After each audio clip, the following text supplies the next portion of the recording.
Attention Deficit Hyperactive Disorder, also known as ADHD, by Brenna Vicenti.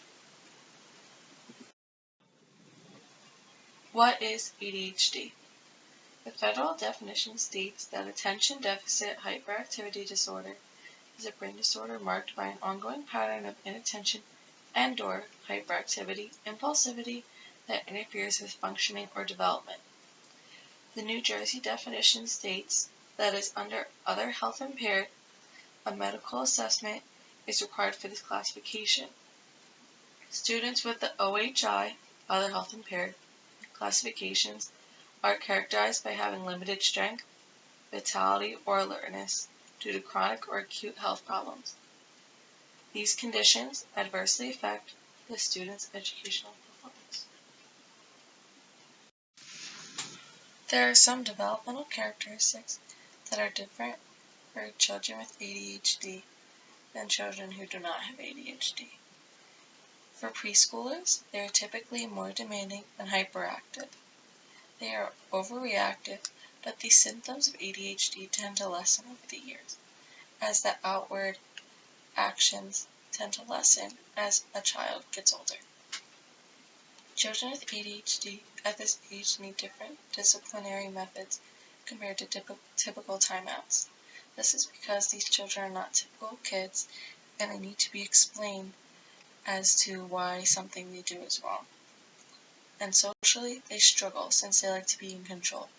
These children can be great leaders, but it can get in their way of their social life. In the childhood years, children will be diagnosed typically around the age of 9 or 10 years old. Students have trouble with schoolwork, and they are defiant regarding rules and work. They will start to fight with their siblings and parents out of frustration, and that can cause a lot of chaos at home. Medication may be used to see what is most effective to help the child focus best. There also may be a comorbid problem that may appear. Comorbidity is when there is more than one disability in a child or person. Academic tutoring may be necessary for extra help for the child, and struggling in classes and paying attention in school is a difficulty that children have. And in the book ADHD and Me by Blake Taylor, Blake talks about how his childhood led to curiosity that would drive his energy, which was enormous, hard to contain, and hard to control. And this shows the inside perspective of a child with ADHD and how hard it is to control their thoughts.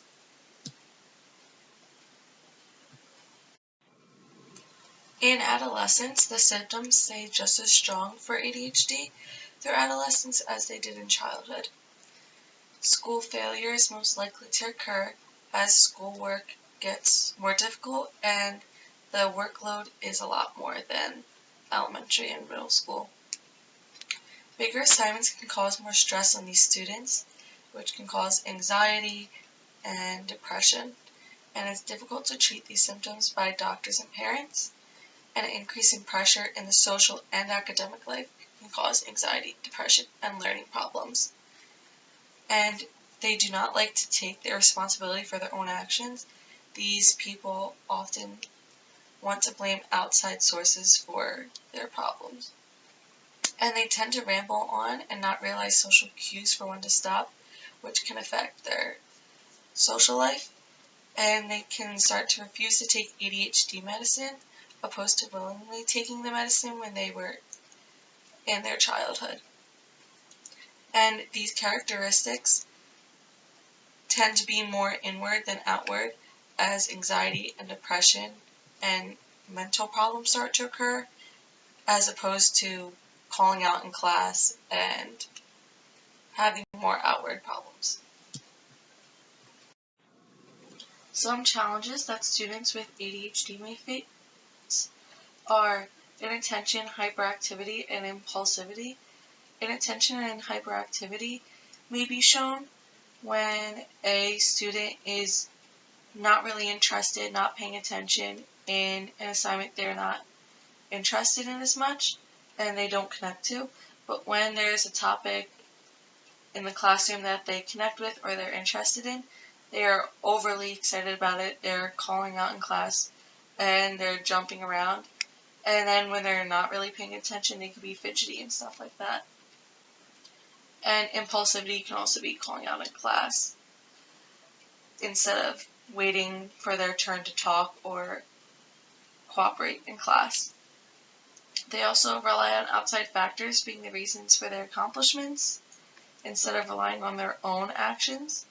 They have trouble focusing in class, and they may apply less effort into work because they want to procrastinate, or the work is harder for them to do because they cannot focus, so therefore they put in less work into their projects and schoolwork.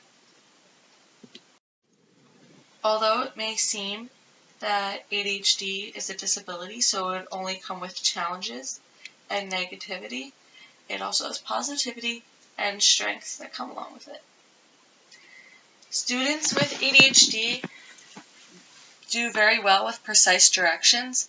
So if teachers give precise directions, step-by-step directions, and are very clear in stating written and oral directions, these students can know exactly what they are supposed to do and will follow them. This creates a better environment for the classroom because the teacher will have clear directions, clear statements, and all the students will understand what is going on, and there will be no questions or concerns.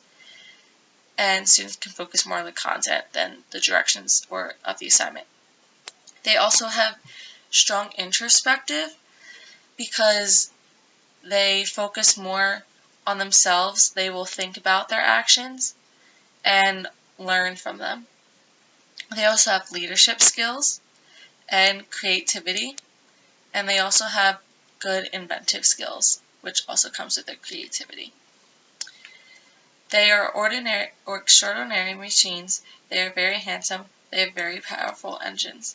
This is a quote from the book ADHD and Me, and it is Blake's mom describing how Blake's mind works with ADHD, and she's comparing him to a fancy car, and she says how his mind is different than everyone else's, but it's powerful, and it's a good thing, and he can turn it into something extraordinary if he puts in work. Students with ADHD should be taught in a different way than other students are, so some teaching strategies that can be applied in the classroom are to have shorter assignments. This way students can focus for the brief amount of time that they have for their attention span and finish the assignment rather than having a longer assignment and they have to go back and forth and focusing in and out for the content.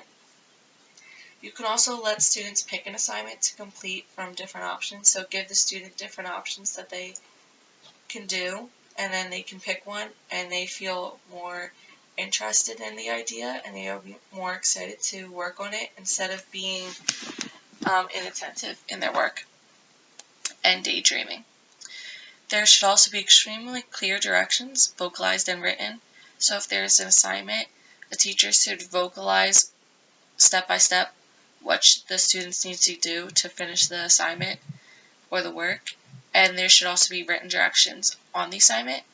And another way this can be applied is in rules for a classroom or something like that the students learn about in general. They can go over rules for the classroom, verbally all talk about it, and then these rules can be posted somewhere in the classroom to remind the student. There can also be a self-management program where the student records how they're improving or what they're doing wrong, and they get to decide for themselves how they can improve on their strategies in school and socially, and they can discuss this with their teacher, and that way they are managing themselves and growing through themselves. Here are some resources for parents and teachers. The first resource is a website that states common challenges that come up with a student that is being diagnosed with ADHD.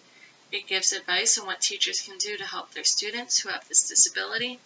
It also lists accommodations and teaching techniques to help these students.